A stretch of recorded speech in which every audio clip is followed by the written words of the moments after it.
Mais bon, en tout cas, c'est quand même cool qu'on voit de plus en plus de politiques s'intéresser au sujet, etc. Donc, c'est que les Ouais, choses commencent à bouger puis malgré tout. ouais, ça permet quand même petit à petit d'aborder le sujet et c'est pas tout le temps de la bonne façon, mais de toute façon, il n'y a pas Mm. de bonne ou de mauvaise façon. C'est souvent une discussion aussi qu'on a eu un peu en mode ouais, les cryptos, c'est que spéculatif et tout, gna gna gna. Mais s'il Mm. n'y avait pas eu cette spéculation un peu à la fois primaire et continue depuis une dizaine d'années, ben, on n'en serait pas Oui. non plus là où on en est. Donc, Ah bah c'est clair et net, ouais. Mm. voilà, il y a pas que des mauvais côtés, peu importe le domaine, je pense, et c'est ce qu'il en ressort souvent que enfin, c'est un truc, auquel j'ai été souvent confronté dans la cryptosphère depuis ces dernières années.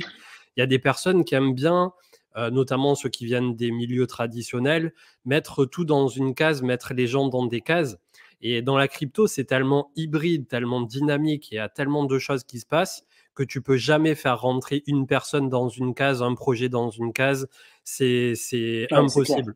Et Ouais. À ça part les échappe à bitcoins pas mal de monde. maximalistes quand même, c'est l'exception. Les bitcoins maximalistes, Ouais, tu peux les mettre dans une case. ouais, c'est Je vrai, commence ouais. par un petit paquet. Hashtag Gilles, Non, si tu mais nous bon. écoutes. Ok, ben, ça fait quasiment 5 minutes qu'on est en live, c'est en train de monter, on est 400 et des brouettes, ça va rejoindre au fur et à mesure. Merci à tous ceux qui ont subscribe pour le train de la hype, je vous ai probablement loupé entre-temps. Merci Chrisma pour ton 10e mois d'abo et merci à tous ceux qui sont là pour la première fois. J'ai vu qu'il y avait pas mal de premières fois sur le chat, ça nous le notifie du côté de Twitch, donc c'est Ah, c'est plutôt bien ça. cool de voir Ouais. les nouveaux arrivants.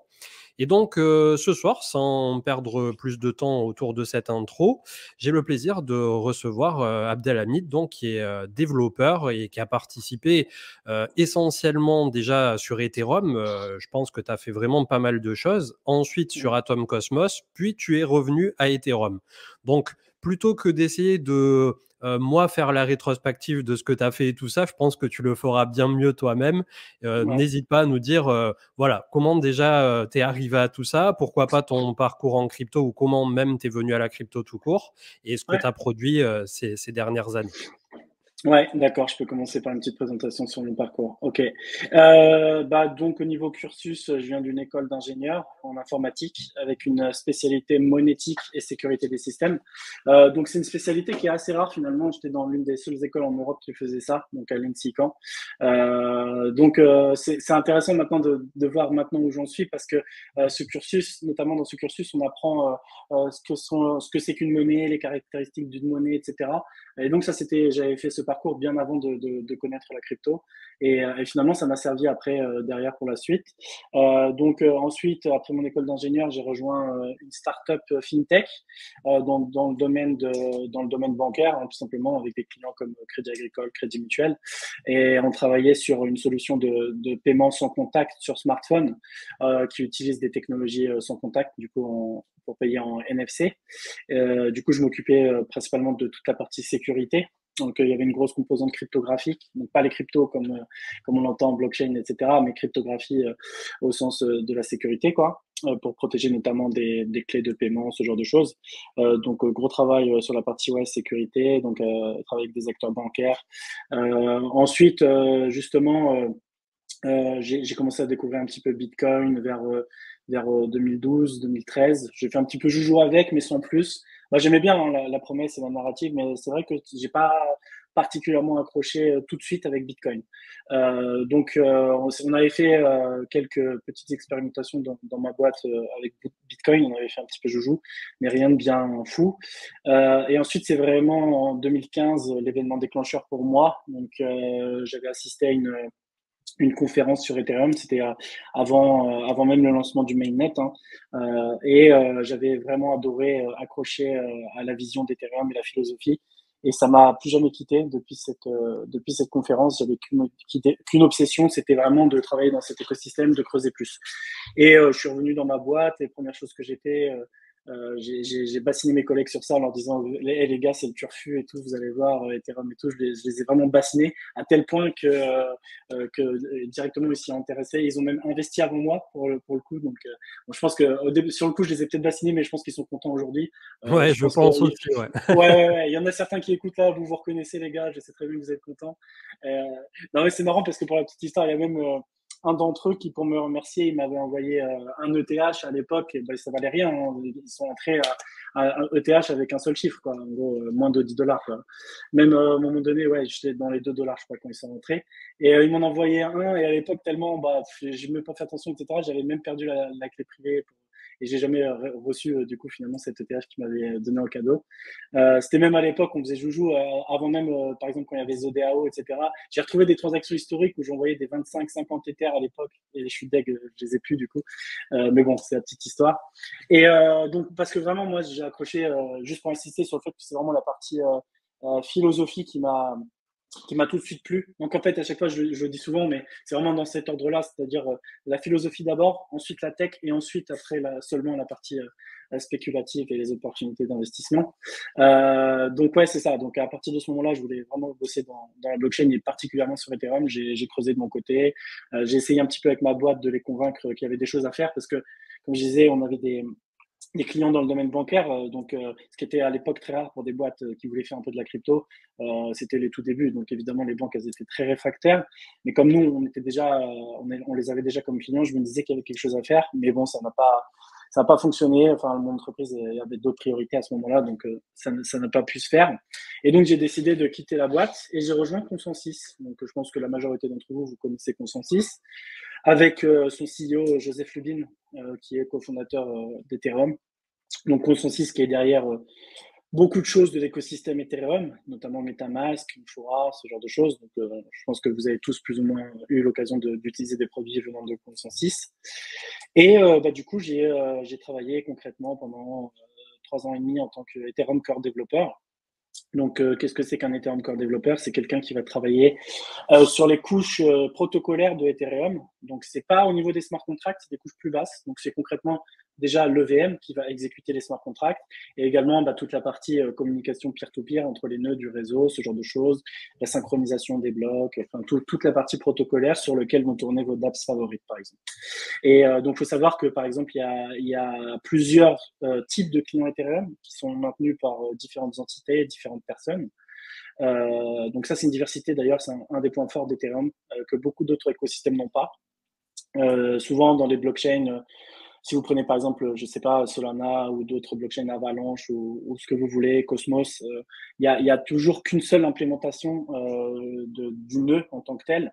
C'est-à-dire le code qui fait tourner la blockchain, il y a qu'une version. Et je trouve que ça, c'est dommage sur les autres blockchains. C'est un point fort sur Ethereum, cette diversité. Parce que pourquoi c'est tout simplement déjà, ça évite des risques que des développeurs malicieux puissent introduire du code malveillant dans les implémentations des clients.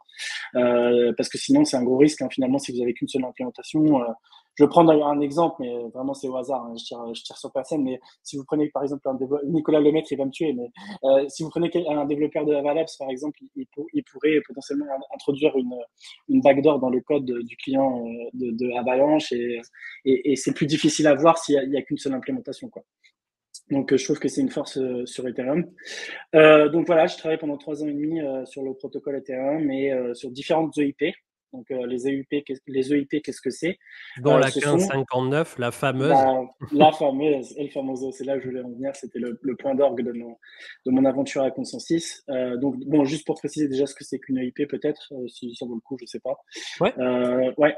Donc une EIP, en fait, tout changement sur Ethereum passe par des EIP en fait. Hein. Donc c'est ouvert à tous, il y a un processus à respecter, un certain formalisme. Mais vous, si vous avez une idée du protocole Ethereum concrètement, vous pouvez faire une EIP, vous décrivez pourquoi ça a du sens, etc. Enfin, il y a un certain formalisme à respecter. Vous proposez votre idée, etc. Ensuite, elle doit passer par différentes étapes, avec discuter avec des gens de la communauté, etc. Vous devez la défendre. Et c'est comme ça que la gouvernance du protocole Ethereum est faite, au travers de ces fameuses EIP. Et donc, un jour, j'ai eu l'occasion de travailler sur cette fameuse EIP 1559. Donc, il y a longtemps. Il faut savoir, elle est arrivée en août dernier, mais ça représentait, pour moi, personnellement, déjà 2 ans de travail quasiment à plein temps. Et sachant qu'elle avait même été proposée au tout début par Vitalik en 2018. En fait, pour la petite anecdote, depuis le début, elle avait été jugée en fait, super intéressante, mais très complexe, trop complexe pour le coup. Parce qu'elle impactait beaucoup trop d'éléments, notamment vous avez pu le voir, mais elle a changé le format des transactions, le format des blocs, ce qui fait que ça a pour impact d'impacter les wallets, toutes les dApps, les blocs Explorer, tout. Donc pour cette raison déjà, elle a été jugée complexe. De deux, la deuxième raison, évidemment, je pense que vous en doutez, c'est la controverse avec les mineurs. Parce que pour petit rappel de cette EIP, c'est que depuis qu'on a un burn d'une partie des frais de transaction, ces frais de transaction, avant le IP 1559, ils allaient dans la poche des mineurs. Donc forcément, ils n'ont pas vu ça d'un bon oeil. Hein. Donc on leur a dit, cette partie-là, elle n'ira plus dans votre poche, elle va être brûlée. Ils ont dit ah ouais, ouais d'accord, ok, il va peut-être falloir qu'on discute. Donc il y a eu beaucoup d'échanges avec les mineurs. Il y a eu des poules de minage qui étaient vraiment très fermement opposées à cette EIP. Hein. Ils ont créé une initiative Stop EIP 1559 avec un site web, avec une campagne pour un petit peu démonter l'EIP. Donc ça a été vraiment un travail éprouvant de 2 ans, à la fois politique, technique et aussi sur la partie économique, parce qu'il fallait prouver que le modèle pouvait fonctionner. Bon, force est de constater que, je ne sais pas combien de mois après on en est, peut-être 8 mois, il y a eu, je pense, pour l'équivalent de 5 milliards de dollars de burn depuis, et je pense qu'elle a quand même fait ses preuves au niveau modèle économique. Donc, force est de constater que c'est quand même une réussite. Il y a Coinbase notamment qui a fait un rapport sur les bénéfices de l'EIP 59 sur leur processus à eux, notamment sur les économies qu'ils ont pu faire ou la réduction du délai moyen d'inclusion des transactions dans un bloc ou ce genre de choses. Et, donc voilà, c'était vraiment mon plus bel achievement sur Ethereum, sachant que bah, du coup, oui, je suis co-auteur de cette EIP et j'ai eu l'occasion bah, notamment de travailler avec Vitalik et d'autres sur le sujet, donc c'était vraiment très enrichissant. J'en ai appris beaucoup sur la gouvernance d'Ethereum. C'est vrai qu'on ne sait pas trop comment ça se passe d'un point de vue public, et une fois qu'on est dans les coulisses, qu'on voit comment ça se passe, on voit le chemin de croix que ça représente de faire passer des EIP. C'est vraiment quelque chose, il faut s'accrocher pour faire passer une EIP. Bon, celle-là était particulière, mais quand même, c'est vraiment un travail très difficile. Ouais, puis tu as dit quelque chose de très intéressant, je pense, pour être noté, c'est que justement, ça prend des années, des années et des années, alors que à ce jour, si je dis pas de bêtises, il y a le plus de développeurs qui se trouvent justement sur Ethereum. Et c'est pour ça Exactement. que quand chaque année, depuis bah, quasiment que les altcoins existent et tout ça, qu'on a eu les Ethereum killers d'un côté ou les blockchains alternatives Ouais, révolutionnaires, blablabla, bah, même quand bien même il y en a certaines effectivement qui peuvent le devenir et qui le seront peut-être plus tard, ça prendra tout autant de temps que ce qu'a mis exactement. Ethereum à mûrir et à arriver là où il est aujourd'hui. Donc c'est quelque part des fois le discours un peu difficile à faire comprendre, notamment aux nouveaux entrants, que oui, il y a des nouvelles blockchains et des trucs qui sont super enthousiastes et tout, qui se calent bien, qui arrivent à se développer très fort et très vite, mais ça prendra toujours le même nombre d'années que ça a pris à Ethereum pour arriver à un point d'orgue, etc. Et lui-même, Ethereum est quelque part sur sa propre roadmap avec l'ancienneté qui va avec et qui l'assoit, qui l'appuie chaque jour un peu plus. Donc, Exactement. Ouais, voilà. ouais, tout à fait. Ouais, tu as totalement raison. Il y a 3 facteurs, je dirais, par rapport à ces discussions sur les Ethereum killers, etc. Et pourquoi on a l'impression qu'ils vont plus vite. Premier facteur, ils n'ont pas de legacy, donc ils n'ont pas d'existant. Donc c'est toujours plus facile, tu vas toujours plus vite quand tu n'as pas d'existant, forcément. Deuxième facteur, ils prennent des raccourcis. Comme j'ai dit, par exemple, ils n'ont pas de diversité. Là où Ethereum, on doit maintenir 8 ou 9 clients différents, autant d'équipes de développement différentes, autant d'équipes de tests différentes, etc. Eux, ils n'ont qu'un seul client. Donc déjà, ils divisent par 8 potentiellement le travail nécessaire à la partie protocolaire. En termes de raccourcis, il y a également d'autres raccourcis sur le fait qu'ils font un petit peu la politique de l'autruche sur des problèmes qu'ils savent qu'ils auront, que Ethereum a et qu'ils auront aussi, mais ils font la politique de l'autruche en faisant croire qu'ils ne les auront pas. Or, c'est totalement faux. On pourra y revenir après dessus par la Ouais. suite. Mais voilà, donc ouais, ils prennent des raccourcis, ils n'ont pas d'existant et aussi, c'est pas du tout le même. Ils n'ont pas du tout les mêmes exigences en termes de qualité, en termes de testing. C'est incroyable la différence là. Je pense que les gens ne se rendent pas compte la qualité et l'effort qui est mis sur Ethereum pour tester. Là, on est en train de le voir sur le merge, on pourra en reparler, mais c'est incroyable ce qui se passe. Hein, l'effort même de la communauté, des développeurs, mais pas que des développeurs justement, de la communauté pour faire en sorte que ça avance. Ça, on le retrouve nulle part ailleurs, vraiment. Ouais, puis il faut bien aussi prendre conscience, ça on l'a souvent répété sur les lives et les émissions et tout, que à ce jour, malgré tout, on a, l'écosystème des ERC20 qui tourne, autour, d'Ethereum et tout ça et que en gros, Ethereum ne peut pas se permettre, lui, de faire les choses justement à la va-vite déjà, premièrement et Mhm. derrière, il y a un écosystème, allez, je vais dire un chiffre au pif, tu me corrigeras si je suis, faux, mais de 80-90 des altcoins qui gravitent de près ou de loin autour de ce même écosystème qui a été créé de base de couche layer 1 par Ethereum. Donc, Complètement. peu importe Mm. comment on prend le truc, à ce jour, bah, pour quelqu'un qui s'intéresse au marché crypto, si tu n'arrives pas un minimum à la fois par Bitcoin et par Ethereum, c'est que déjà, quelque part, tu as loupé quelque chose, je Ouais. pense. Ouais, non, mais c'est clair. Et par rapport à ça, il faut aussi souligner un point par rapport à l'innovation. Franchement, sincèrement, l'innovation, elle est que sur Ethereum. Et sur les autres chaînes, qu'est-ce qu'on voit? On voit des simulacres de copies de ce qui se passe sur Ethereum. Très rare. Enfin, j'ai vu très peu d'exemples d'innovation. Je peux même pas en citer là de tête tellement ça ne me vient pas. Des innovations qu'il y a eu hors Ethereum.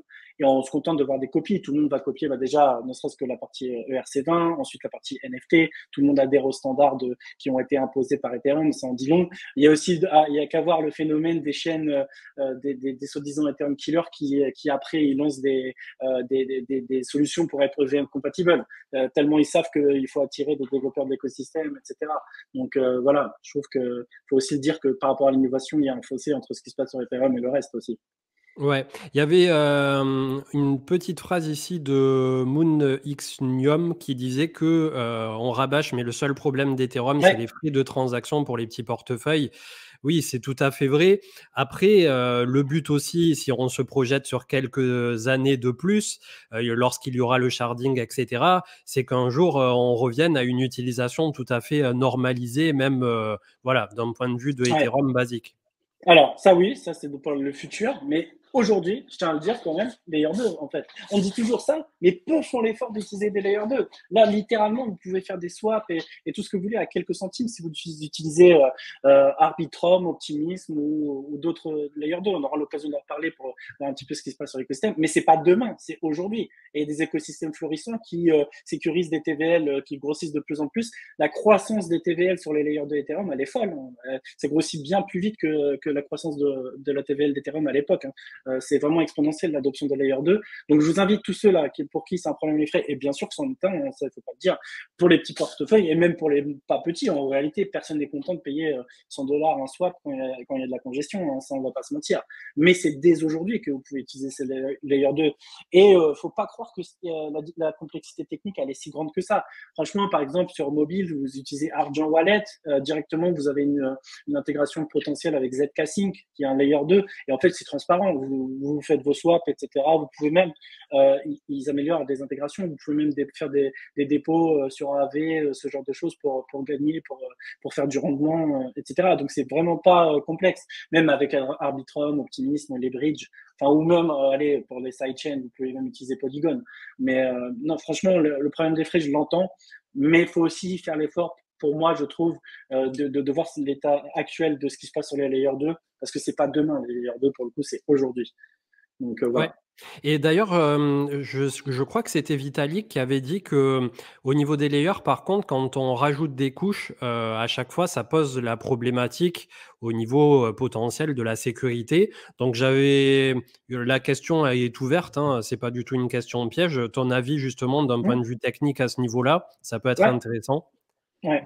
Alors, donc ouais, déjà, quand on dit layer 2, faut savoir qu'il y a plusieurs types de layer 2.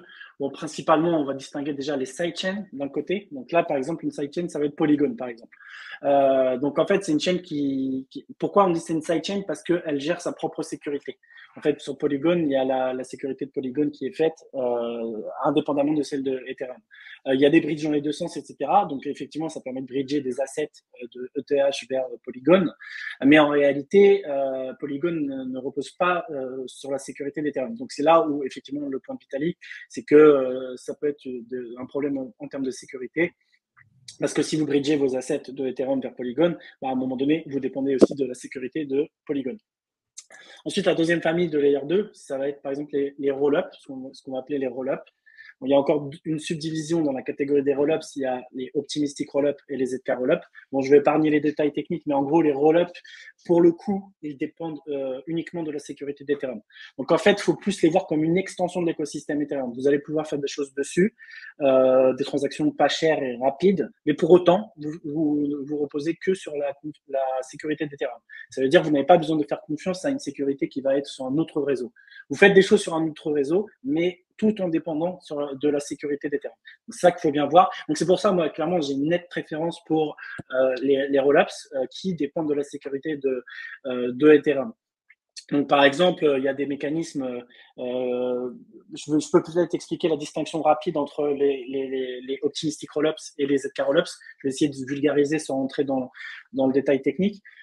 Les optimistic rollups, l'idée c'est quoi? C'est de se dire, ok, on va avoir un réseau qui va tourner, on va faire des transactions, on va pouvoir les publier sur le réseau Ethereum mainnet ensuite. Et en fait, on va juste se baser sur une période qui va être appelée la dispute période. Ça va être par exemple 7 jours dans laquelle n'importe qui du réseau peut fournir une preuve qu'une transaction est fausse. Et en gros, on dit qu'ils sont optimistiques parce qu'on part du principe qu'une transaction est valide tant que personne ne prouve qu'elle n'est pas valide. C'est pour ça qu'on est obligé de garder une période de dispute de 7 jours. Et donc, si dans cette période de dispute, il n'y a personne qui n'a prouvé qu'une transaction est légitime, elle va pouvoir être persistée de manière définitive sur Ethereum Mainnet. Mais ça veut dire que vous ne dépendez pas de la sécurité et donc, à tout moment, par exemple, quelqu'un peut prouver, n'importe qui du réseau peut prouver qu'une transaction est frauduleuse et dans ce cas-là, elle va être annulée, quoi, tout simplement. Donc ça, c'est les optimistic rollups. Et de l'autre côté, il y a la catégorie des zero knowledge rollup, donc les ZK rollup. Donc pour vous en citer quelques-uns, vous allez avoir ZK Sync ou Starknet qui commence à faire beaucoup de bruit. On pourra en reparler. Starknet, c'est mon petit chouchou. Donc les ZK rollup, comment ils fonctionnent? Grosso modo, l'idée c'est de se dire on va faire des calculs sur un réseau, donc par exemple sur Starknet ou quoi, et on va pouvoir prouver, on va faire plein de transactions, des milliers et des milliers de transactions, et l'idée, à un moment donné, on va les batcher, on va prendre par exemple, je dis des chiffres arbitraires, mais 1000 transactions qui vont se passer sur Starknet, et on va, comme vous pouvez assimiler ça presque comme la compression d'un zip ou quelque chose, on va les batcher, on va les zipper, et on va mettre une preuve de cette exécution sur le réseau Ethereum. Et c'est comme ça qu'on gagne en scalabilité parce que en fait, on va pouvoir batcher des milliers et des milliers de transactions et après mettre des preuves sur Ethereum. Et pourquoi c'est très fort? C'est que les smart contracts sur Ethereum, ils peuvent directement et nativement vérifier les preuves qui ont été envoyées sur le réseau. Donc c'est ça qui est fort et c'est pour ça que ils dépendent uniquement de la sécurité de Ethereum. Donc moi personnellement c'est la catégorie de layer 2 que je préfère, ce sont les ZK rollups. Je trouve que c'est les plus prometteurs et si je devais garder une seule famille parmi toutes pour le futur d'Ethereum et le futur global de la blockchain, ce serait ceux-là. Ce serait les ZK rollups. Il y a c'est intéressant de voir aussi que par exemple Starkware, l'entreprise qui est derrière Starknet, du coup, ils ont lancé une initiative de recherche pour voir si cette technologie ne pourrait pas être utilisée pour scaler Bitcoin lui-même, du coup. Donc c'est intéressant. Ça va être aussi intéressant de voir. Je suis curieux de voir le discours des Bitcoin Maxi quand arrivera le moment où il va être content de vampiriser la techno qui a été fait avancer par Ethereum. Donc, je suis très curieux de voir comment ils vont réagir à ce moment-là. Ouais, puisqu'il faut pas oublier aussi, c'est un peu finalement, je sais pas si on peut faire le parallèle, mais quand tu as de la recherche dans l'aérospatial et tout, ou le domaine militaire qui finit par servir plus tard l'intérêt général, un peu comme il y Oui, avait eu avec le GPS notamment, tu vois, des trucs qui ouais, peuvent changer intéressant. la Ouais, vie t'as raison. de tout le monde. Et c'est pas parce que voilà, il y a des amoureux du Bitcoin, des amoureux d'Ether ou des amoureux d'autres choses que ça peut pas servir de part et d'autre. Les intérêts justement un jour ou l'autre au niveau de la recherche, on va dire sous-jacente. Ouais. On a parlé du passé, du présent. Qu'en est-il du futur justement pour Ethereum? Alors on va essayer de viser déjà le futur à court terme avec ce fameux merge cet été et de voir Ouais. même un peu plus loin, pourquoi pas sur la paire de prochaines années. Ouais. Qu'est-ce qui pourrait arriver justement sur Ethereum en pratique à compter justement de cette mise à jour du merge normalement entre la mi et fin juin 2022 qui déjà va changer pas mal de choses. Complètement. Alors ouais, pour parler du futur court terme, effectivement, le merge, c'est vraiment pour moi l'événement de l'année, enfin l'événement de l'année. Oui, certainement de l'événement de l'année, mais même beaucoup plus loin. Je pense que c'est vraiment quelque chose de historique, je trouve, et je pèse mes mots, parce que franchement, un changement de consensus en cours de route avec une blockchain qui sécurise autant de milliards de liquidités, c'est quand même une prouesse assez folle, technologique et organisationnelle pour le souligner. Donc déjà, rien que ça, je tenais à le dire, je pense que vraiment c'est un événement historique et je pense que tout le monde devrait vraiment s'y intéresser pour comprendre les enjeux, comment ça va se passer. Bien sûr, c'est pas encore gagné. Il y a encore une chance, un risque que ça se passe mal. L'écosystème fait tout pour que ça n'arrive pas. Mais je pense que c'est une leçon pour tout le monde, même pour toutes les autres blockchains, etc., de voir ce qui va se passer pour The Merge. Alors, The Merge, qu'est-ce que c'est? Donc là, actuellement, vous savez, là, par exemple, l'année dernière, on avait entendu parler un petit peu de la Beacon Chain. La Beacon Chain, c'est quoi? C'était la phase 0 de Ethereum 2. La Beacon Chain, c'est une chaîne qui est en proof of stake, donc avec des validateurs. C'est la chaîne que vous utilisez si vous voulez faire du staking et vous voulez, par exemple, de faire votre propre validateur. Vous savez, on entend beaucoup parler en ce moment du contrat de dépôt qui a récemment atteint les 10 millions d'ETH déposés dessus. En fait, cet événement, quand vous déposez vos 32 ETH sur le contrat de dépôt, c'est ce qui fait que vous allez pouvoir récupérer de l'ETH. Donc, ils vont être détruits pour toujours. Enfin, ils vont rester bloqués dans ce contrat. Donc, vous les perdez concrètement. Mais en échange, vous allez obtenir de l'ETH sur la Beacon Chain. C'est une chaîne donc, qui tourne avec des validateurs. Donc, la différence entre les deux chaînes, c'est que Ethereum, la chaîne sur laquelle on exécute nos transactions, elle est en proof of work, donc comme Bitcoin, avec des mineurs du coup qui la sécurisent. Et la Beacon Chain, elle est en proof of stake, donc avec des validateurs qui la sécurisent. Donc ça, c'est la grosse différence fondamentale entre les deux. Et en fait, ça a été la Beacon Chain, elle tourne depuis plus d'un an maintenant avec des validateurs, le staking est mis en place, etc. Donc vous pouvez lancer vos validateurs, vous pouvez staker, vous pouvez pas récupérer l'ETH des rewards, mais voilà, l'idée c'était de voir pendant une période de temps assez longue si tout se passait bien, il n'y avait pas de faille dans le protocole de consensus, ce genre de choses. Et donc maintenant, l'idée du merge, c'est de se dire, OK, on a validé la chaîne, la Beacon Chain pendant plus d'un an, ça va bien, etc. Maintenant, concrètement, cette chaîne a produit des blocs qui servent à rien parce qu'il n'y a pas de transaction en fait, dans ces blocs de la Beacon Chain à l'heure actuelle, puisque tout se passe encore sur la chaîne en proof of work de Ethereum Mainnet. Et l'idée de merge, c'est quoi? C'est que de ces deux chaînes-là, il va en rester plus qu'une seule. Et l'idée, c'est donc de stopper le proof of work pour toujours et de passer complètement en proof of stake. Donc concrètement, c'est à ce moment précis aussi qu'ils vont drop la bombe de difficulté. Ouais, bah en fait, la notion de difficulté n'existera plus en fait à partir du moment où on passe en proof of stake. Ouais, yes. Elle n'existera plus cette notion de difficulté du coup. Et donc l'idée, c'est que voilà, à un moment donné, il y aura le choix du dernier bloc proof of work. Justement qui est basé avec la difficulté. Donc il y a un algorithme qui permettra de se mettre d'accord sur le dernier bloc. Et ensuite, à partir de là, c'est les blocs, les blocs, ça va être ceux de la Beacon Chain, donc sur la chaîne en Proof of Stake. Et ce qui se passe dans les blocs actuellement, donc l'exécution des transactions et les données que vous voyez sur Etherscan, ils iront dans les blocs de la chaîne en Proof of Stake, avec quelques petits changements. Par exemple, justement, tu parlais de la difficulté. Donc, la difficulté qui est un des champs dans l'entête des blocs. Et ça, l'idée, c'est de réutiliser ce champ pour pas perdre de la place. En fait, on va essayer d'économiser. Donc, on va réutiliser ce champ qui ne sert plus. Du coup, la difficulté, une fois qu'on est en proof of stake, eh bien, par exemple, ce champ, il va servir à autre chose. Et cette autre chose, c'est intéressant, c'est il va servir à ce qu'on appelle, ça s'appelle RANDAO, mais pour faire simple, vous savez, sur la partie la Beacon Chain, les validateurs, l'idée c'est quoi? C'est qu'on va désigner de manière aléatoire des validateurs. On va leur dire, toi, tel validateur, tu vas devoir produire le bloc à tel slot. Donc, c'est un système de slots sur la Beacon Chain. J'épargne les détails, mais en gros, c'est cadencé par le temps. Donc, on va avoir un slot tous les 6 secondes et on va avoir des époques qui sont un nombre de slots. D'accord? Et sur une époque, tous les validateurs doivent travailler. Mais en fait, pour pas qu'on puisse, par exemple, faire de la bribe, comme on dit en français, je me rappelle plus. Mince. Les pots de vin, pour pas pouvoir faire des pots de vin validateurs, etc. Il faut qu'on puisse pas trop connaître à l'avance qui sera le validateur chargé de proposer le bloc à un slot donné. Donc c'est pour ça que c'est fait de manière aléatoire par le protocole, d'accord.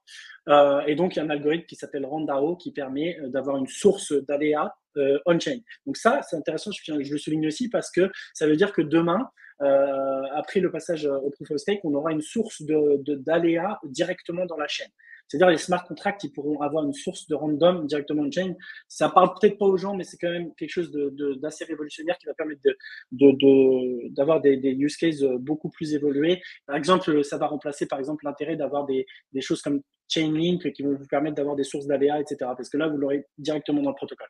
Et là où je voulais en venir, bon, j'ai un peu tergiversé. Donc potentiellement, au passage, c'est quelque chose qui, une fois en place, peut aussi faire mal à des projets comme Chainlink, du coup. Un peu, ouais, sur la partie spécifiquement sur la partie aléatoire. Il y aura toujours besoin d'Oracle par les données du monde réel, hein, que ce soit du price feed, etc. Mais sur ce truc spécifiquement, effectivement, ouais, ça peut.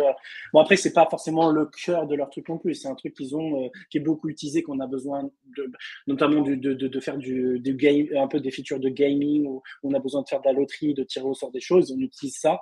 On utilise ce qui s'appelle Chainlink VRF, donc qui permet de faire du random dans les smart contracts. Ça, c'est effectivement, ça n'aura plus trop lieu d'être parce qu'il vaudra mieux utiliser la source d'ADA qui viendra du protocole. Mais voilà, il y aura quand même toujours besoin d'Oracle.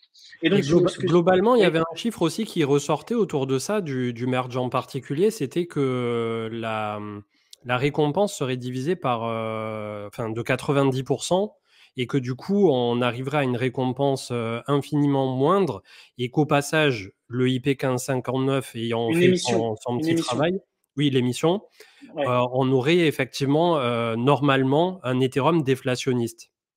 Exactement. Ouais, tu as tout dit, ouais, exactement. Réduction de l'émission de TH de 90% après le passage au Proof of Stake, qui fait une réduction de l'inflation. Donc, si on compte pas le PK59 de base, on passe à peu près de 4,3% par an d'inflation d'ETH à 0,43%. Donc, ça veut dire que même sans compter le PK59, l'inflation, elle devient très, très minime, 0,43% par an. Et comme tu viens de le dire, avec le PK59, là, ça devient complètement déflationniste, en effet. Donc, comme tu disais tout à l'heure, au niveau des 10 millions d'Ethers qui sont déjà dans le contrat là, pour Ethereum 2.0, même si ça ne s'appelle plus vraiment comme ça, ouais. Je crois que le terme est consensus layer désormais, c'est ça? Alors, ouais, consensus layer pour les clients Ethereum 2 et execution layer pour le VM, en gros. Ok. Et donc, récemment, j'ai vu passer le chiffre, je crois que j'en ai parlé justement dans le dernier live il y a quelques jours. On avait déjà plus de 11 ou 12 millions d'Ethers qui ont été burn depuis le IP 1559. Ça représente une somme qui est astronomique. Ouais, je crois que ça représente quelque chose comme 5 milliards de dollars, je crois, ouais, c'est ça. Donc, j'ai plus le chiffre exact, mais c'est quelque chose comme ça. Ouais. Ça fait bien le taf, hein. Ouais, non, mais complètement. Niveau tokenomics, franchement, c'est vrai qu'on n'en a pas parlé parce qu'on a parlé que des fondamentaux, mais sincèrement, c'est un événement ultra bullish pour le TH. Hein. La réduction de 90% de l'émission de TH, c'est quand même assez dingue. Hein. D'autant plus que on peut aussi anticiper le fait que, eh bien, les gens, les validateurs qui touchent des rewards, c'est pas la même chose que des mineurs qui touchent de l'ETH, parce que les mineurs, ils ont des frais de fonctionnement énormes, et ce qu'ils font, ils vendent leur ETH en fait. Faut pas croire que la majorité des mineurs ne holdent pas leur ETH, ils vendent. Parce que c'est normal, ils ont des coûts de fonctionnement qui sont immenses, donc ils sont obligés de vendre de l'ETH. Tout ça pour dire que c'est une pression vendeuse très forte qui va diminuer en fait après le passage au Proof of Stake. Donc l'un dans l'autre, réduction d'émissions d'ETH de 90%, moins de pression vendeuse des mineurs. C'est vrai que d'un point de vue spéculatif, normalement, ça devrait bien se passer. Yes. C'est vrai que ça fait pas mal de temps qu'on en parle. Et puis, d'un point de vue observation générale, je dirais, quand on regarde les masternodes de ce qui se fait ailleurs, en prenant un masternode Dash ou un masternode au pif, hein, actuellement, avec Ether qui était récemment encore autour de 2300-2500 $, on arrivait avec 32 Ethers autour de 80 000 $. 80 000 $ pour un masternode aujourd'hui dans l'écosystème, c'est clairement pas déconnant. Sauf que là, on parle de Ethereum, on ne parle pas d'une subdivision. Voilà, on parle d'un truc qui est quand même supra costaud. Donc, quand on essaie de regarder un peu ce qui se fait autour et d'assembler les Legos, moi, je suis plutôt d'accord aussi pour dire qu'aujourd'hui, Ethereum est à son juste prix, entre guillemets, quand on est autour de 2000-2500 $, et que probablement, non, le merge n'est pas encore pricé. Et d'ailleurs, c'est un peu le discours qu'avait Marc pendant longtemps. On a effectivement les institutions, même les professionnels et tout de marché, qui ont été pas mal dubitatifs ces derniers mois, ces dernières années pour Ethereum, parce qu'il était tout le temps en retard. Systématiquement, on disait oui, on va faire ça, ça délivrait avec 2 2 ans ou 3 ans de retard. Sauf que là, pour une fois, la roadmap commence à être respectée et ça fonctionne plutôt pas mal. Donc, je pense que tout mis bout à bout, que ça soit spéculativement parlant ou fondamentalement parlant, ça s'aligne vraiment plutôt pas mal. Ouais, carrément. Et j'ajouterais même à ça, par rapport au côté institutionnel, comme tu viens de le dire, je pense vraiment qu'il y en a beaucoup aussi qui attendent le passage au proof of stake pour des raisons écologiques, en fait. Donc, je pense qu'il y en a beaucoup qui sont bloqués par cette narrative et avec une réduction de 99,95% de la consommation d'énergie après le passage au proof of stake, je pense que ça peut intéresser beaucoup d'institutionnels qui auraient un petit peu cette réticence à y aller à cause des fameux débats sur la consommation énergivore du proof of work. Donc, je pense que ça aussi, c'est quelque chose à prendre en compte. Ouais, c'est clair. Je vais peut-être passer directement parce qu'on s'était fait une petite trame de sujets à aborder. D'abord au layer 2 et le côté justement un peu interop. Et comme ça nous permettra de basculer sur la fin de l'émission autour de Atom Cosmos, de Osmo, les incentives. Donc on va faire le truc un peu à l'envers en parlant justement d'abord des layers 2. Mais tout à l'heure, tu as déjà, je pense, aussi pas mal détaillé avec les layers autour de Ethereum, ZK et les optimistiques et tout ce qui va bien. Donc, est-ce que déjà, pour toi, à ce jour, autour des layers 2, c'est suffisant ou est-ce qu'on va passer encore d'autres étapes, d'autres steps qui vont permettre encore plus de scalabilité, encore plus de confort pour l'utilisateur final? Parce que quand on regarde au niveau des data pures d'acquisition, effectivement, on a même en bear market, tous les 1 ou 2 ans, un doublement des utilisateurs qui viennent au marché crypto. Donc, le jour où on est en bull run, peu importe si ça arrive dans 6 mois, dans 1 an, dans 2 ans, la prochaine vague, est-ce qu'on sera à même d'accueillir tous ces gens? C'est ça la question. Ouais, bonne question. Moi, personnellement, je suis très confiant. Quand je vois la vitesse folle à laquelle les layers 2 se développent, je suis ultra confiant. D'autant plus que la majorité d'entre eux, enfin l'écrasante majorité d'entre eux, n'ont pas encore lancé leur token. Et en fait, c'est ça le truc qu'il faut bien voir, c'est que quand Starknet, quand Arbitrum, quand Optimism, tout ça, ils vont lancer leur token, je pense que ça va encore attirer énormément de monde parce que bon, je pense que d'un point de vue spéculation, c'est super intéressant de diversifier et d'avoir des assets liés à la scalabilité de la plateforme de smart contract numéro 1.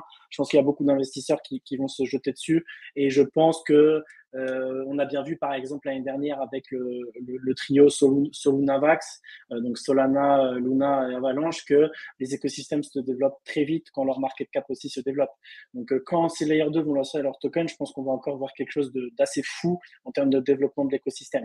Donc en fait, au niveau des protocoles de chacun de ces layer 2, ils travaillent tous d'arrache-pied, il n'y a pas de problème, mais c'est juste que je pense que ça va ramener énormément de monde qui vont builder sur ces écosystèmes une fois que les tokens seront lancés, qu'il y aura un market cap et des incentives financières plus fortes. On peut imaginer des gros programmes de grant de la part de ces layer 2, comme on a pu le voir justement sur Solana, sur Avalanche l'année dernière. Donc l'année dernière, c'était l'année des Alt Layer 1. Je pense que cette année, c'est l'année des Layer 2. Il y a un hashtag qui traîne sur crypto Twitter, c'est L222. Donc c'est Layer 2 2022. Donc c'est ça, c'est que tout porte à croire que en plus, voilà, ça couplé au merge, c'est vraiment, je me dis cette année, c'est le feu des projecteurs et sur Ethereum, clairement. D'ailleurs, tout à l'heure, on a oublié une petite précision, c'était demandé dans le chat combien est rémunéré le staking pour Ethereum. C'est actuellement 4,5% à peu près, 4,3%, ça dépend des moments. Et par contre, c'est vrai que ça aussi, c'est pas mal spéculé à l'avance. On parle le premier mois post-merge de un 10 à 15%. Tu penses que ça peut être ça? Ouais, ça peut être ça, ouais. C'est ce qui est prévu, ouais, exactement. Bon, après, ça peut varier, mais ouais, exactement, ça peut être ça. Donc, c'est vrai que ça donne beaucoup de raisons d'aller stacker maintenant, enfin, d'aller lancer son petit validateur, etc., pour essayer de grappiller ces rendements juteux en ETH, ouais, clairement. C'est aussi un événement bullish, c'est vrai qu'on ne l'a pas précisé. Ouais. Ouais. Et donc, je pense qu'on a pas mal fait le tour pour Ethereum parce qu'après, on pourrait rentrer dans les considérations de à 5 ans, sharding et blablabla. Mais je pense que ça sera peut-être l'occasion de nous revoir pour faire une partie 2, histoire de pas faire trop mal à la tête à tout le monde dès aujourd'hui. Et donc, tu es pendant quelque temps parti, je sais pas si on peut dire ça comme ça, de Ethereum pour aller un peu voir ce qui se passait du côté de Atom Cosmos. Cosmos, qui t'a aussi séduit, hein, pour le coup, on peut le dire. Et j'avais dans l'intention de te demander ton avis, effectivement, autour de Atom Cosmos, qui a eu un développement d'un seul coup depuis 6 mois, 1 an, qu'on ne lui escomptait plus. Ça se développait un peu en sous-marin et d'un seul coup, le grand public s'est pris de passion pour l'écosystème, probablement que Osmo aussi, avec Osmosis, a été, on va dire, une des lignes directrices. Mais voilà, curieux d'avoir ton avis sur les grandes lignes de Atom Cosmos et effectivement de Osmosis par corollaire. Ok. Ouais, effectivement, comme tu dis, j'ai été séduit, c'est le bon terme. J'ai fait une petite infidélité à Ethereum. Donc, non, c'est un écosystème qui me faisait de l'œil depuis un petit moment. Et en gros, je sortais de 2 ans acharnés sur le P1559. Je me suis dit, j'avais fait quelque chose dont j'étais fier et je voulais un petit peu voir autre chose. Donc, ce qui m'avait intéressé, c'était vraiment cette vision de multi-chain, cette vision d'interopérabilité et cette vision en fait de se dire au lieu d'essayer de faire une chaîne qui va tout faire, on va essayer de faire des chaînes qui vont se focaliser sur des besoins bien précis, mais du coup qui vont le faire bien. Parce qu'en informatique, de manière générale, plus on est générique, plus on est obligé de faire des compromis. Donc c'est le problème des chaînes monolithiques, c'est qu'elles doivent tout faire. Donc le VM, elle permet de tout faire, et donc du coup on est obligé de faire des compromis. Là où la vision de Cosmos, c'est plutôt de se dire on va se focaliser sur un cas d'application particulier et on va le faire bien. Donc ça, j'aimais beaucoup cette vision et je voulais voir concrètement comment ça s'orchestrait. Et donc, j'aime un petit peu creuser la partie technique, etc. Ce qui m'a beaucoup séduit, pour le coup, moi, c'était que justement, l'écosystème Cosmos, ça a beaucoup buildé, ça a beaucoup développé pendant longtemps, genre pendant 3 ans, etc. Pendant le bear market, personne n'en entendait parler vraiment. Ils se concentraient sur la tech, pas de bullshit marketing, rien. Et moi, ça m'avait beaucoup séduit. Du coup, je suis arrivé un petit peu avant, à peu près 6 mois avant que ça commence à décoller. Et moi, je kiffais beaucoup cet état d'esprit de dire, OK, on se focus sur les fondamentaux, et le reste, ça perd à un moment donné. Très différent pour beaucoup, sans critiquer forcément, mais très différent de ce qu'on a pu voir l'année dernière avec Solana et Avalanche, et même avec Luna, hein, finalement, où c'est un peu pas marketing first, j'irai pas jusque là, mais beaucoup axé sur le marketing et des écosystèmes qui ont grossi trop vite, mais pas qui n'ont pas pour moi le degré de maturité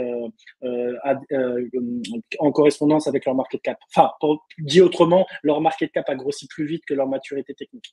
Là où Cosmos, voilà. Et en termes par exemple, en termes d'activité de développeurs, etc., pour donner un ordre d'idée, par exemple, sur une blockchain comme Cosmos, on est par rapport sur une échelle de grandeur un X de combien par rapport à Ethereum en delta? Ouais, si je vais donner un truc à la louche, hein, une fourchette. Ouais. C'est plus que 10, ça c'est sûr, c'est plus que 10 le ratio. Beaucoup plus que 10 même, je dirais, a priori. Si on compte pas les dApps sur Ethereum, parce que là, si on les compte, c'est fini, mais juste si on compte que les gens qui travaillent sur le protocole, parce qu'en fait, sur Ethereum, il y a beaucoup de développeurs, parce que, comme je disais tout à l'heure, la diversité des clients, déjà, on multiplie par le nombre de bots qui développent un client Ethereum. En plus de ça, il y a beaucoup de travail de recherche, donc il y a beaucoup de chercheurs, etc.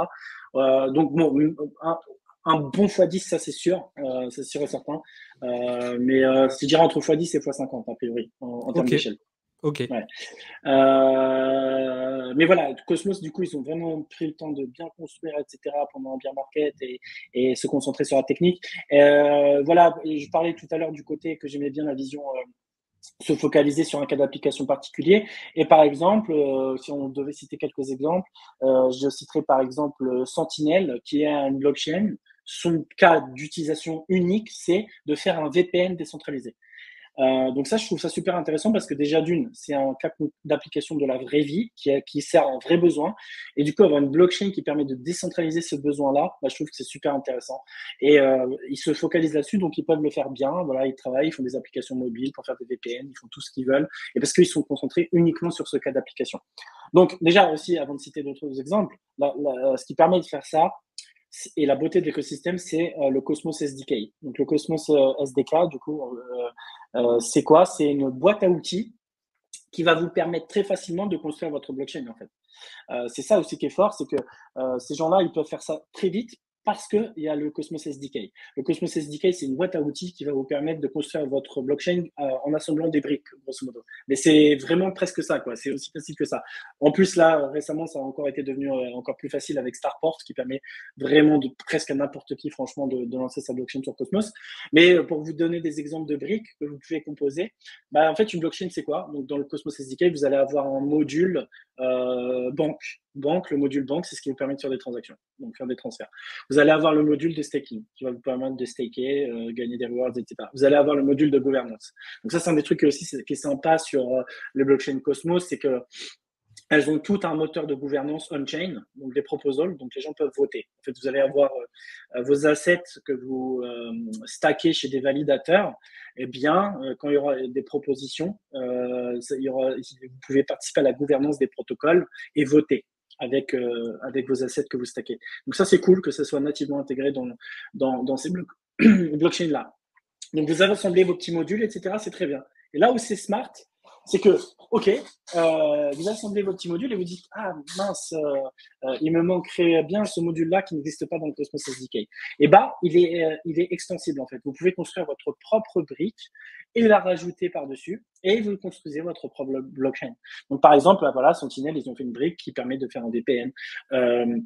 Vous avez Akash, par exemple, qui permet de décentraliser la partie infrastructure. Donc, si vous voulez, comme l'équivalent d'un AWS décentralisé. Donc, un AWS, c'est quoi? C'est Amazon qui permet, c'est un cloud provider, c'est-à-dire que vous pouvez déployer vos applicatifs dessus, mais c'est centralisé. C'est-à-dire que vous dépendez voilà, d'une entreprise, etc. Donc, Akash permet de faire ça à un niveau décentralisé.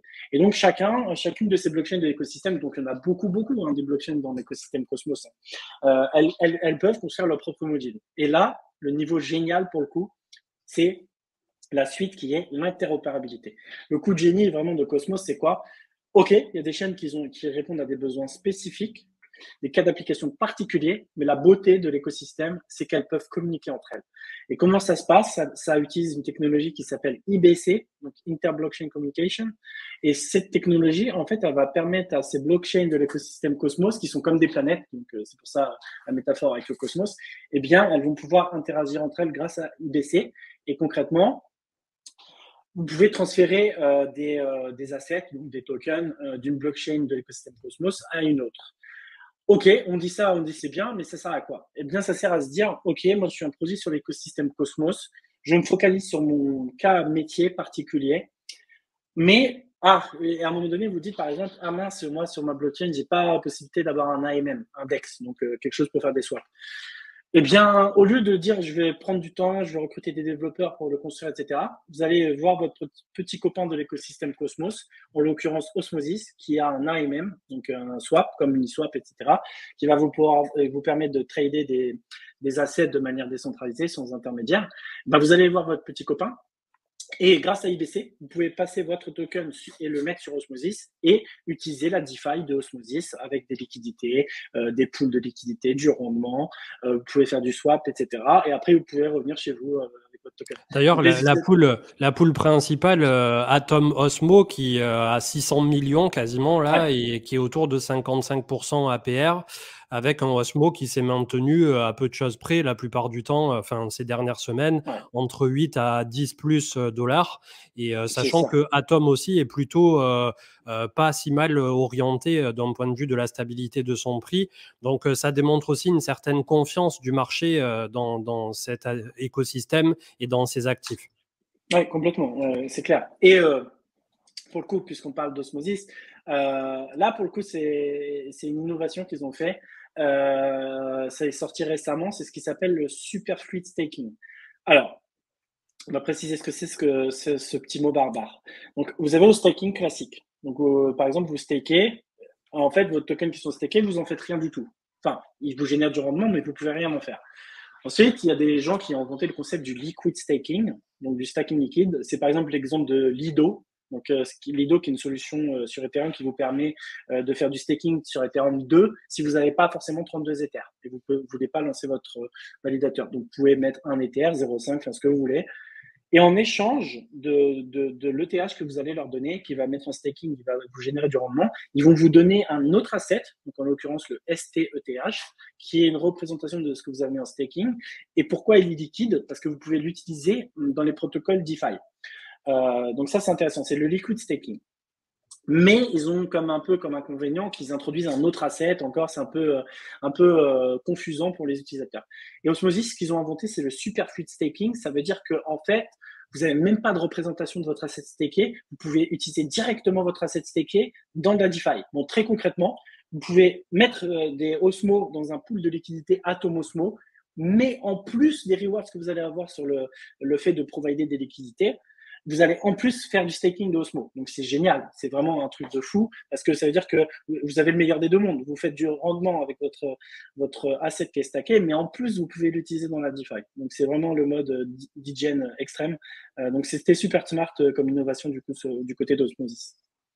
Yes, et ça a pas mal, effectivement, déclenché, autour d'intérêts, des particuliers, que ça soit ceux qui étaient déjà là ou ceux qui sont venus par la suite. Est-ce que tu as peut-être, 1 ou 2 autres petits projets autour, justement, de la galaxie Atom qui te plaisent ou des choses dont tu aimerais nous parler autour de ça? Parce que c'est vrai que j'avais vu pas mal de projets passer. J'ai pas toujours, le temps, de mon côté de tout creuser non plus, notamment sur le wallet Kepler. Alors, je vais donner quelques noms qui vont probablement parler à ceux qui sont férus de l'écosystème Atom. Mais on avait le Osmosis, le Regen, le Juno, Stargaze, Persistance, Axelar qui va pas tarder à débarquer, Sommelier, Yumi et Agoric. Donc, est-ce que dans tout ce lot-là, il y en a un, voire deux qui sortent un peu du lot? Ouais. Alors, j'aurais beaucoup à dire sur tous ces projets, mais on va citer que quelques-uns. Bah, Juno, c'est, c'est un de mes petits poulains, ça. J'en ai parlé très tôt, quand il était à 2 $. Capet, c'est que s'il nous écoute, il pourra le confirmer. Il avait même acheté en live, du coup, à 3 $. Et il est monté à 40. J'avais fait un gros pari dessus personnellement, hein, pour être honnête. J'avais mis un gros ticket, je suis ressorti très bien. Donc oui, c'est quoi déjà? Avant de dire les gains que j'ai fait dessus, je vais dire ce que c'est. Donc c'est une plateforme sur l'écosystème Cosmos. Donc c'est une blockchain de l'écosystème Cosmos sur laquelle vous pouvez déployer des smart contracts. Donc c'était la première chaîne Cosmos sur laquelle vous pouvez déployer des smart contracts de manière permissionless. Donc permissionless, ça veut dire que vous avez besoin de l'accord de personne pour déployer des smart contracts dessus. Par exemple, vous aviez Terra, qui est une autre blockchain de l'écosystème Cosmos sur laquelle vous pouvez déployer des smart contracts, mais c'était pas permissionless. Et donc Juno, c'était ça leur prouesse, leur innovation. Enfin, entre guillemets, bon, il y aurait beaucoup à dire parce qu'il y a eu des dramas récemment avec l'écosystème Juno. En réalité, la vérité, c'est quoi? C'est que ils ont pris une technologie de quelqu'un d'autre qui a développé ce moteur. Vous savez, tout à l'heure, je vous parlais des briques du Cosmos SDK, module banque, module stacking, etc. Et donc, il y a des gens qui ont développé un module smart contract, en gros. Et en fait, ça prenait du temps, etc. Il était en bêta. Il n'était pas encore réalisé. Juno, ce qu'ils ont fait, le coup de génie du coup qu'ils ont fait, ils se sont dit, OK, on va pas attendre qu'il sorte officiellement, on va le prendre en bêta, on va faire une chaîne avec. Et ils ont sorti leur chaîne, et c'est ça leur coup de génie. Et ça a atteint un market cap à 1,7 milliard grâce à ce petit coup de génie. Ça veut dire qu'ils ont capitalisé une tech que quelqu'un d'autre a fait. Et ils ont rien fait d'autre de plus à part lancer la chaîne et des validateurs, quoi. Et là, ce drama est un petit peu en train de ressortir d'ailleurs parce que les gens qui ont développé ce fameux module de smart contract, ils ont dit, mais attends, en fait, c'est bien beau, mais nous, on n'a jamais vu la couleur de. Pourtant, c'est nous qui l'avons développé, ce truc. Donc, il y a des petits dramas autour de ça. Donc, Juno, c'est intéressant. Leur point fort, c'est qu'ils ont une grosse commu, des gens très actifs, des gens très attachés à la décentralisation. Ils ont fait un super launch, hein, pour le coup. Là, je le reconnais, ils ont fait un launch incroyable. Probablement le launch le plus décentralisé que j'ai jamais vu. Pas de VC, pas de pre-sale. Aucune pre-sale, listing direct sur Osmosis. La team n'avait rien, vesté sur 12 ans. Enfin, c'est des conditions incroyables. En plus de ça, airdrop de 40% de la supply circulante. Franchement, ça m'a fait halluciner parce qu'au début, j'ai hésité à le mettre. Je me suis dit, mais c'est quand même un peu chaud parce que 40% de la supply circulante en airdrop, ça veut dire 40% de tokens gratos que les gens ont eu. Ouais, donc, qu'est-ce qu'on se dit? C'est qu'on se dit, ça va dump, quoi. Les gens, ils ont des tokens, ça va dump. Et pourtant, ça n'a pas dump. Il n'est jamais descendu en dessous de son prix initial. Il a fait que monter. Donc ça, c'est intéressant de voir le réflexe des gens qui ont eu un airdrop. Et ça, c'est beau sur l'écosystème Cosmos. C'est qu'il y a ce mindset, cet état d'esprit de Il y a beaucoup d'airdrops dans les Custom Cosmos. Quand on a du Atom, en fait, c'est incroyable, hein, parce que la valeur cumulée du Atom quand on l'airdrop, il y a il y a un site qui référence ça, qui donne le graphe et la valeur réelle du Atom si tu comptes l'airdrop, elle est à plus de 100. Donc, plus de 4 fois son prix actuel. Donc, c'est intéressant. Et les gens, ils ont cet état d'esprit de dire les airdrops que j'ai, bah, je veux pas les dump sur le marché, je les stake. Ça, c'est beau dans l'écosystème. Ça veut dire que, en fait, la supply en circulation, elle réduit à chaque fois. Parce que les gens ont des grosses incentives, il y a des gros rendements aussi, hein, sur les chaînes Cosmos quand on se lance. Hein. Juno, c'était à plus de 170% au début. Je crois que c'est un peu moins de 100% maintenant. C'est des gros rendements de staking. Donc, ça contrebalance le côté airdrop. Donc, ça, c'est intéressant.